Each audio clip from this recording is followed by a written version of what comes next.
Astronauts to the moon. Ignition sequence start. 3, 2, 1. Houston, we have a problem. Liftoff. We have a liftoff. We copy you on the ground. You got a bunch of guys about to turn blue. What you're seeing here is a mirage. What's going on, everyone? It's Jaronism, back with another video for you today. Going to quickly cover the worst globe proof there is, Eratosthenes. And Jed Skeptic Media recently covered this subject, but I feel I have to correct some of the errors. So, Jed, take it away. How could you prove the shape of the Earth without looking at images from space? We could look at water. It lies level and flat, always has, always will.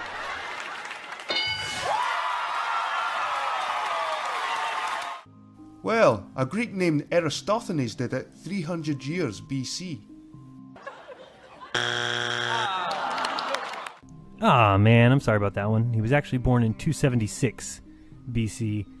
So you have him at about 24 years premature, which would be pretty impressive, but I don't think it's the case. He suspected the world was round. After all, the sun and the moon are round. He also noticed the sun's rays fell in parallel lines. Oh, really? Did he notice that? Because all their observations would have told them in 275 BC that those beams of sunlight come from a close sun. In fact, Eratosthenes thought the sun was close, so no way he thought they came in parallel lines. While looking through a scroll one day, he read that at noon, on the longest day of the year, a vertical column cast no shadow in Syene, a city south of Alexandria. Eratosthenes knew that this did not happen in Alexandria.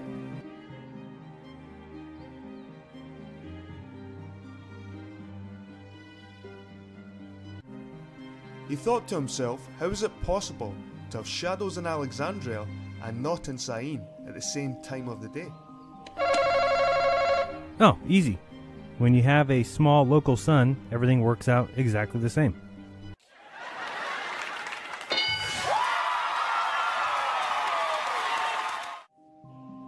Eratosthenes figured out that the sun must be directly overhead in Syene, but not in Alexandria. Aha! Here was the proof that the Earth's surface is curved. Wait, what? Here was the proof that the Earth's surface is curved. That the Earth's surface is curved. Proof. No. Proof. No. Proof. No. He thought to himself, how is it possible to have shadows in Alexandria and not in Syene at the same time of the day? Alright, so I guess I'll explain it again. If you look here on the screen, we've got Syene and we've got Alexandria, and let's say we've got 500 miles between them, and you'll see the small local sun above the first pillar, which causes the second pillar to have a shadow, yet it's sitting on a plane, not on a sphere. If the angle was 1/50th of a circle, then the distance around the world must be 50 times the distance from Alexandria to Syene.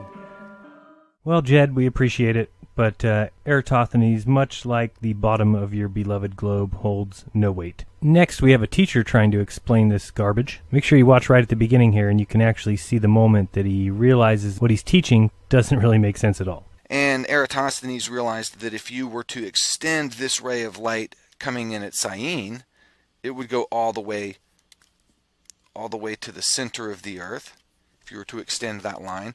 And he realized that if you were to extend this ray of light coming in at Alexandria, it would miss the center of the Earth. But the pole setup, which was vertical, if you were to extend that line, it would go to the center of the Earth.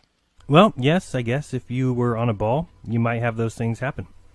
So now you can see part of the problem here. When the globe needs parallel rays, they use parallel rays. But as soon as an eclipse comes, well, now they need to use angled rays, as seen in this image. Not too hard to deceive people when you get to set the rules. And for all you who put so much faith into this Eratosthenes character, please take a look at his Wikipedia, which clearly says that it was unlikely, even accounting for his extremely primitive measuring tools, that Eratosthenes could have calculated an accurate measurement for the circumference of the Earth. He made 5 important assumptions, none of which, notice again, none of which are perfectly accurate. Number 1, the distance between Alexandria and Cyrene being 5,000 stadia. Number 2, that Alexandria is due north of Syene, which it's not. Number 3, that Syene lies in the Tropic of Cancer, which it doesn't. Number 4, that the Earth is a perfect sphere, which it's nowhere near.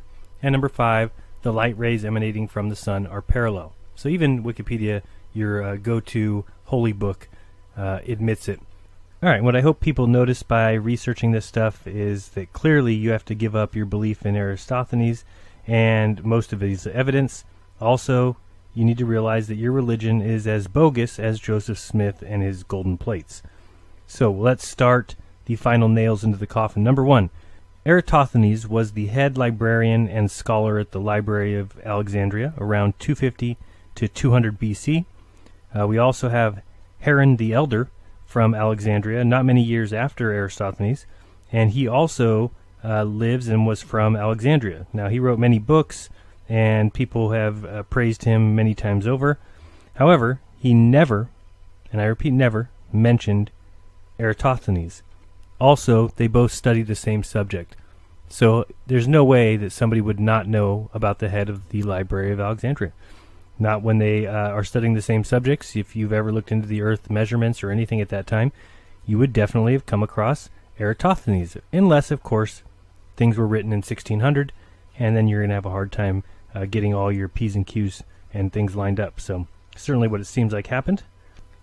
All right, we move on to number 2, which was the geography, as Eratosthenes is considered to be the inventor of geography, and he measured Earth's rotundity, yet this is his map.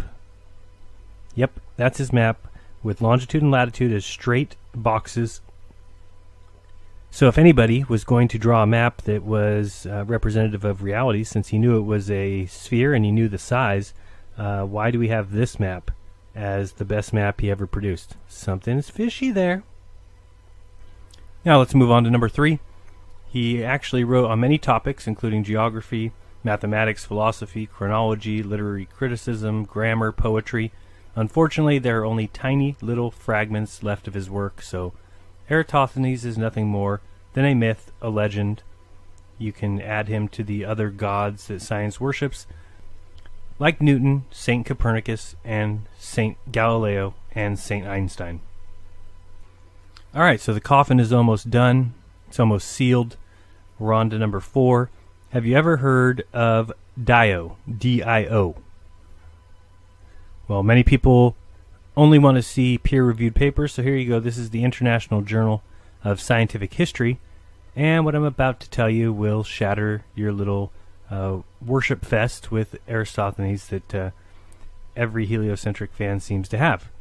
So let's get into the journal here.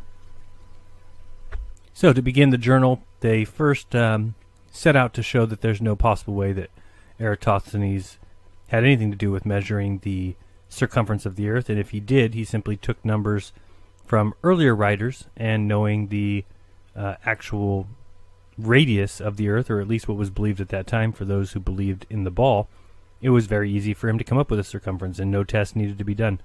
They show a couple things here. They also show, and this will be the shocker amongst other things, but the first one is that Eratosthenes had the sun 12 times smaller than the Earth. All right, and now we're on page 2 of the journal. You can also go online, look up DIO science journals. You can find all the past issues, and they're all free, and they make absolute great finds. This one in particular going on and saying that Eratosthenes couldn't have possibly been the one who did this trick, and they've all but proven it because of things like his distance to the moon. He had that at 780,000 stadia. I'll tell you what that comes out to in a moment.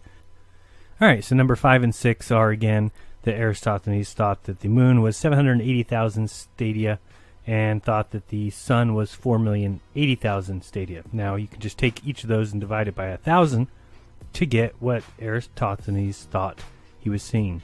Isn't it weird that we get 780 miles for the moon and 4,080 miles for the sun? A little bit interesting to get those distances in miles. Now, for flat earthers, isn't it interesting that we get a distance of 780 miles for the moon and just over 4,000 miles for the sun from Eratosthenes?